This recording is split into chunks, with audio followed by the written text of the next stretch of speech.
Okay, today's guest at the Chamber's Business Network is Mr. Tom Johnstone, CEO of the SKF Group. And the group had some very good results last year. Can you give us a short overview of SKF's current position? Yeah, I mean, we had a good performance, as you say, last year. Good growth in our business. We grew by 16% in local currencies, took the profitability up. Our operating margin was at 14.5%. So overall, we strengthened our position as a group worldwide. We made good steps forward as well. We stepped up our investments in research and development by 20%. We put 30% more patents there. So a number of important steps we did last year, which I think is very, very good. Open new facilities. So it was a good year overall. Yeah, breaking many records. Yeah, breaking many records. It was record sales, record operating profit for the group. But I've got to say also, as you went through the year, it was a year of two halves.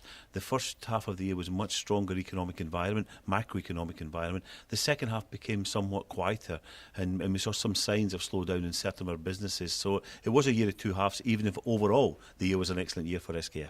Okay, so what can you tell us about the outlook for 2012?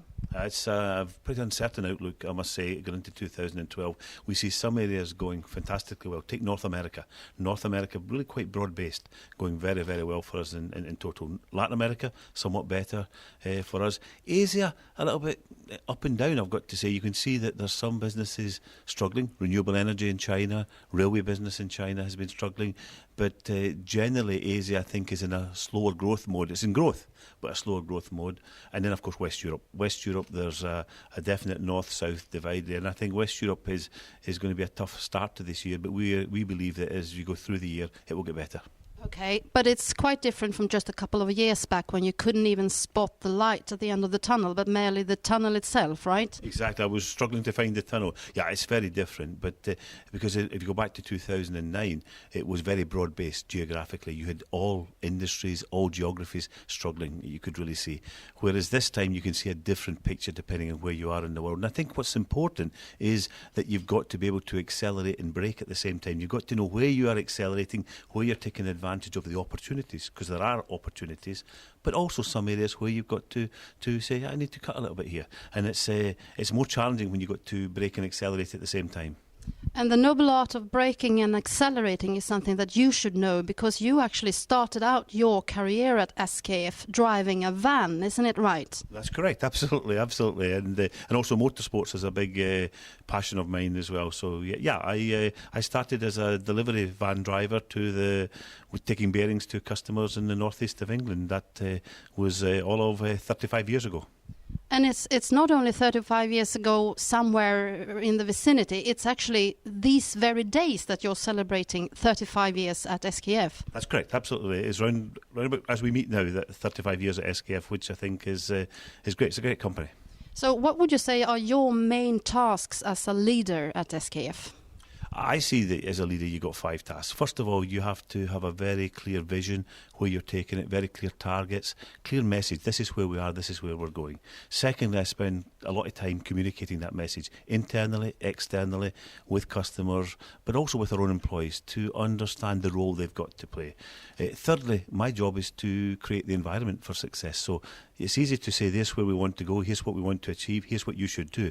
What I've got to do is make sure that the right ingredients are in place to support that. That means the right investments, training, resources, etc. Fourthly, I've got to have good people round about me, and I'm very fortunate. I've got a great team in the group management of SKF, but also in the whole SKF organisation. And then fifthly, follow up. You know, you set the targets, set the objectives together, and then you've got to follow them up. So I see these 5 parts are my role as a leader. You mentioned the importance of having a successful team, and SKF is indeed a knowledge engineering company based on knowledge. One of the topics that we are discussing right now within the networks of the Chamber of Commerce is creativity. How can you stimulate creativity within such a mature company such as SKF? You're celebrating 105 years now.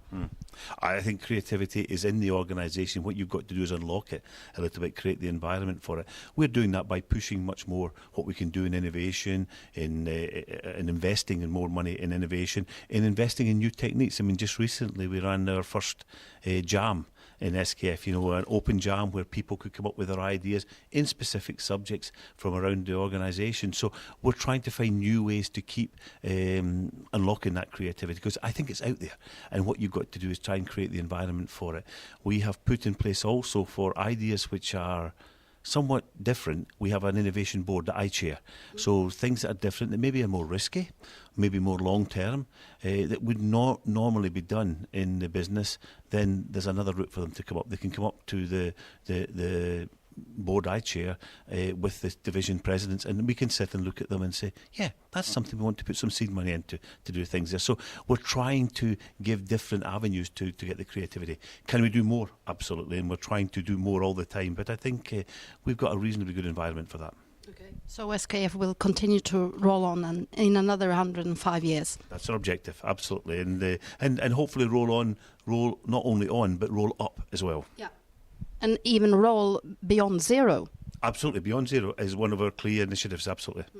You also launched an initiative in 2010 to achieve business excellence. Can you give us some brief pointers on what does business excellence mean and how can you achieve it? Sure. I mean, business excellence is about eliminating waste in your operations. No matter what you've ever been doing as a company, in every process, you've got waste. You've got steps that are unnecessary, that don't add value to the customer and don't add value to yourself as an operation. So business excellence is how can we eliminate waste in our operations, but how can we do it?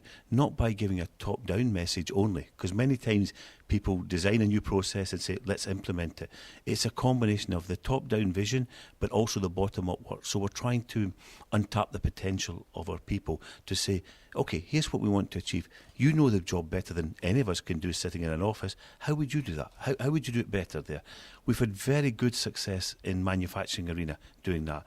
We called it manufacturing excellence to start with.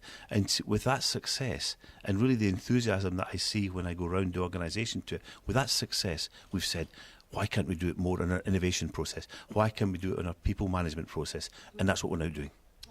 So the final question. The audience today who is soon about to enter this building consists of members of the professional networks at the Chamber of Commerce.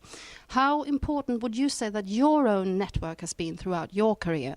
Networks are always important. Contacts with other people are important because you learn and you bounce off ideas from one another. So having contact with people, and it doesn't need to be outside the company in terms of a professional network.